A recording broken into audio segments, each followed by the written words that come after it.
నేను మొన్నే నా భార్యను కూర్చోపెట్టి ఒక మంచి పాట పాడాను, ఆమెను పొగుడుతూ. చేయాలి, తప్పలేదు. నా కోసం పాట కూడా రాశారన్న ఆయన. అవునా? రిలీజ్ చేయలేదండి. చేయండి చేయండి, మాలాంటి వాళ్ళు నేర్చుకుంటారు. So it is a good thing to do.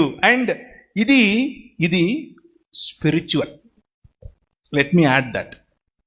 ఇది స్పిరిచువల్ వర్క్. బిల్డింగ్ సంబడి, నీ సొంత కుటుంబం, నీ పిల్లలు, నీ భార్య, వాళ్ళను కట్టడం, వాళ్ళ మొరాల్ బూస్ట్ చేయటం, ఇది స్పిరిచువల్ యాక్ట్ ఆఫ్ వర్షిప్. ఇది ఆధ్యాత్మికమైన ఆరాధన.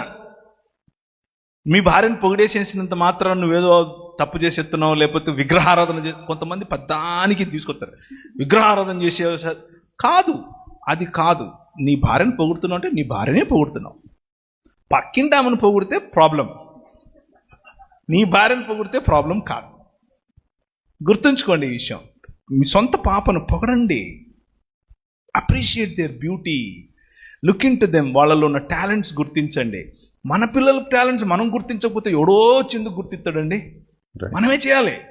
సో డ్రెస్సుకు ఆధ్యాత్మికతకు సంబంధం లేదు.